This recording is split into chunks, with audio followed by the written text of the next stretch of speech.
Hello po, ako po si Ami Espilita. Inaanyayahan ko po kayong manood ng Be Empowering OFW.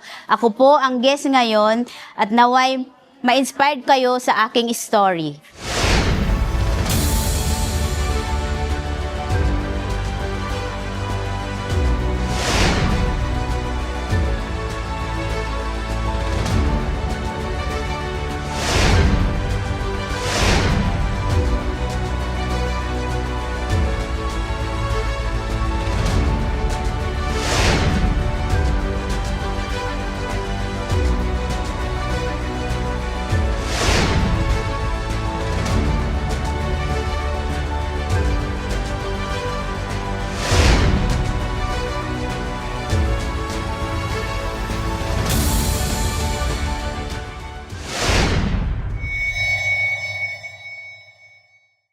Ma'am Ami, gano'n na rin po kayo katagal na OFW? 13 years po, Pastor. Yung 13 years na yan is dito lang po sa Hong Kong or Sa Taiwan po yun. Taiwan and then dito na rin Opo, Pastor. sa Hong Kong. Pero ano po yung pinaka-reason mo kung bakit ka nag-decide na mag-work abroad? Yung reason ko po para mag-work dito po, Pastor, dahil sa kahirapan sa family, dahil kulang yung sinasahod naming mag-asawa. So that time, nag-work ka na rin sa Philippines? Opo, Pastor. Ano po yung work niyo dati? Bilang isang assistant na registrar sa isang school, college school. Tapos yung asawa mo that time, ano yung trabaho? Gasoline boy. So even though both of you, you were working doon sa Philippines, hindi talaga enough. Hindi po. Ilan po ba yung anak ninyo? Dalawa po, Pastor. Dalawa lang that time? Opo. Okay, so, and bata pa sila that time nung... Yes po, Pastor. Bata pa. Taga saan po pala kayo again sa Philippines? Urdaneta, Pangasinan po, Pastor. So, that time, yung first time mong lumuwas ng bansa natin, ilang taon pa lang yung mga anak mo that time? Yung panganay po is 4 and then yung bunso is 1 po. So, bata pa lang sila Bata pa lang. and then nag-decide ka ng mag-work abroad. First is yung sa Taiwan. Yes po, Pastor. Ilang years ka 5 po doon? years po doon, Pastor. And then, kamusta naman yung experience doon sa Taiwan? Okay naman po kasi yung accommodation po doon, sa company po yung Tapos yung the rest, ilang years ka na dito sa Hong Kong?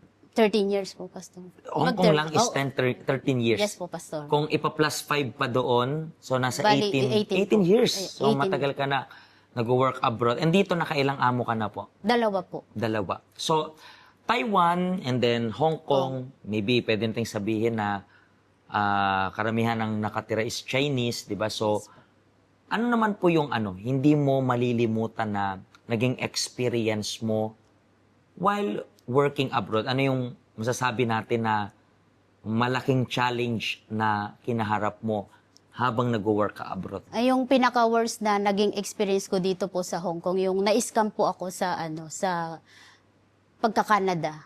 Dahil sa pag-aanyaya ng kaibigan, dahil sa in-invite niya akong mag-apply sa Canada at nainganyo rin po ako, Pastor.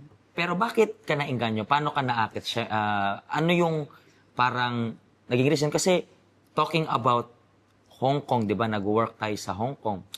Upon researching, Hong Kong ay isa, kung hindi man isa sa pinaka mataas na sahod sa mga domestic helper. Di ba? Kapag may experience ka na doon sa Middle East, sa ibang mga bansa, yung rate ng sahod dito is malaki. So, ano pang nakainganyo sa'yo sa pag-work sa Canada kung dito maganda naman yung sahuran?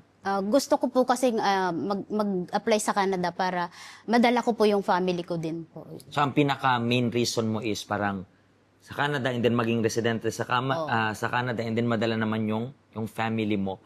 And then, na-engganyo ka nitong kaibigan mo. Opo. Gano'n mo nakatagal siya that time na nakilala? Bali, magka-agency po kami sa Pilipinas, sabay po kaming nag-apply dito sa Hong Kong. Kaya, So parang yung pagpunta mo rin dito, siya na rin yung ka-close mo. opo. Pero, kinumbinsi ka niya, saan niya daw natagpuan yun? Yung may tita daw po siya doon sa Canada na nandun. Tapos nagre-recruit hanggang sa dumami kaming na-recruit nila at nakaipon sila ng pera at nawala na po silang Pati bigla. itong kaibigan mo rin na to. Opo. Nawala rin siya. So, Opo. So since the very beginning, talagang target na pala talaga nilang parang manloko. Sila pong magtita. So mga ilan kayo, mga more or less? Mayroon pa po sa Pinas na ini-invite nila. So medyo marami po, talaga kayo. marami po. And sa peso, magkano rin yung inabot ng lahat ng demand? Nasa 160,000 po sa akin, Pastor. Yung mga iba-iba pong iba-iba pong Pero paano mo price. nakuha yung 160,000 na yan? Nag-loan po ako dito. So umutang ka pa. Opo. So nagkaroon ka pa ng na-scam ka and then nangutang ka pa.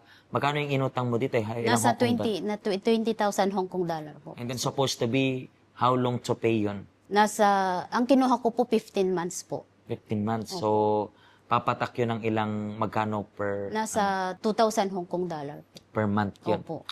And nung na-scam ka, nung nalaman mong paano pala paano mo nalaman na scam to? Parang yung time na paalis na kayo or bigla lang nang nawala sila? Hindi, nalaman ko na lang po na bakit ang tagal niya yung process na nakuha na po lahat ng documents hanggang sa yung mga credentials ko, pinotocopy hanggang may pinapakita pang employer, interview. Tapos nung nagtagal, bigla na lang po silang nawala na magtita. Hindi na po pero dito yan sa Hong Kong, di ba? Andito po yung, oo. May agency sila dito sa Hong Kong, Wala ganun? po. Tao lang po. Tao. Tao Kaya lang po. mahirap rin Opo. talaga magtiwala sa ganito Opo. kasi unang-una sa lahat, kailangan nating isipin na illegal na nga. Unang-una sa lahat, kung walang agency, di ba, ano lang parang common sense lang. Opo. Di ba? Common sense na bakit ka nga ba magtitiwala kung wala kang matatakbuhan sa batas? Kasi unang-una sa lahat, pag dinemanda mo sila, babalik rin yun sa'yo. Wala. Bakit? Kasi di naman sila rehistrado. Kapag ginamit yung isip, lahat, talbog talaga sa'yo. And na-scam ka na, na-realize mo na, wala na talaga to, paano mo in-open up to sa asawa mo? Nagalit po siya. Inopen ko na, kasi siya po yung nagpadala doon. Peso po. Kasi sabi ko sa kanya na nawala na yung pinadala at saka yung niloan kong pera. Kaya doon, nagalit po sa akin. Hindi na po niya ako kinakausap. Nagsayang ka lang ng pera. Sabi. Kasi hindi biro yun, di ba? Opo. Kasi 15 months na parang mas less yung ipapadala mo sa Pinas. Sabi pa niya na yung 160,000 na yon nakabili na tayo ng isang lupa. Parang ganyan. So, pero sa huli naman talaga lagi yung Pagsisisi. pagsisisi, di ba? Minsan iniisip ko nga, minsan kailangan lang makontento. Opo. Di ba? Makontento sa kung ano yung meron tayo. Iba pa na nangyayari dito sa Hong Kong, alam mo yan kasi matagal ka na sa Hong Kong, mga employee, mga helper na hindi makontento sa amo. Mabuti naman. I'm not talking about yung minamaltrato, talagang dapat ilayasan yan, pero mabuti naman yung amo, mabuti yung trato, di ba? And yes, pwede natin sabihin mabuti yung trato, pero minimum. Sabi natin, hindi sila ganun kagalante. But even yung minimum, makikita natin na okay naman yun Okay. Pero ano nangyari? Minsan, hindi sila makontento. Ang liit ng sahod, kailangan more. And then, nag-decide silang lumipat ng employer. And then, yung natagpuan nilang employer, worse kaysa dun sa una. Mataas ka yung sahod, pero trabahong kabayo naman. So, madalas nangyayari yan. Minsan, iniisip ko, hindi, kailangan mo lang magpasalamat, makontento. Kung yun, and then that's it. Hindi, dito rin, isa sa nakikita natin, mga kababayan natin na alam na ngang maling magtinda, di ba, sa mga bridge, mali na ngang magtinda sa kung saan-saan, ipupursue pa rin sa tent. And then, kapag nahuli, sinayang nila yung future nila. Yes. Di ba? So, kailangan lang natin makontento, umiwas sa utang, umiwas sa mga loan na to, para hindi rin tayo sa huli umiyak. Pero, paano ka po nakapunta dito sa health center? Through sa evangelist po, Pastor. Gano'n ka na po ka nakalis sa health center? 2 years po, Pastor. 2 years. Opo. Within these 2 years na to, alam ko, hindi naman siya many years, di ba? So, pero sa lahat ng natutunan mo dito sa health center, ano yung na-apply mo, na alam mo, na pwede ring makatulong sa kapwa nating mga OFW or mga kababayan natin na nagbabalak mag-abroad? Ano yung natutunan mo dito na sa tingin mo, kung nakatulong yun sa'yo, makakatulong rin sa kanila? Ang natutunan ko po dito sa health center, Pastor, yung paano mag-let go ng mga kaibigan na hindi totoo, na hindi po ako pwedeng basta-basta magtiwala sa mga kaibigan na nag-i-invite sa mga pag-apply. Ganun po, Hindi na Pastor. ulit na. Hindi na po. Salamat sa Diyos, natuto ka. Yes Pero po, Pastor. may iwasan sana natin yan kung natuto ka sa mali ng iba. Na hindi na dapat natin danasin para matuto. Pero at least natuto ka pa rin. Yung ending, natuto ka pa rin. Kasi may mga tao na walang kadala-dala. Yes po, Pastor. Nagkamali na nga, ayaw pa rin matuto. Yes po, At yan po yung message namin para sa inyo. Kasi sana po yung, tingnan nyo po, nagkamali na siya, para supposed to be, huwag ka magkamali. Kung napanood mo tong video na to, na i-share to sa inyo ng kababayan natin, and then magpapaniwala ka pa rin sa kaibigan, magpapaniwala ka pa rin kung kani-kanino. Hindi ko po alam kung anong tawag na dyan. Ikaw na lang po magpangalan, ayokong ma-offend ka sa word ko, pero mag-isip ka lang po. I believe, ginawa to ng Diyos itong program na to para i-advise ka o mag-ingat ka, wag puro tiwala. Kasi sa huli, ikaw nga yung tiwala ng tiwala, ikaw yung mabuti, ikaw pa yung maaagrabyado. Hindi dahil manloloko lang sila. Masyado ka lang kasing nagtitiwala sa iba. Sana maging lesson to para sa inyo.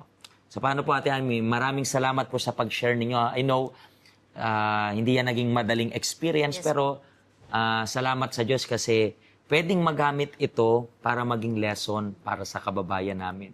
And kayo rin pong kababayan namin, please share nyo po yung link ng program na ito para sa lahat. Kasi I believe yung naging experience niya, maaari mong maging experience kung hindi ka aware. Maging aware ka. Okay? God bless you po and see you sa next episode.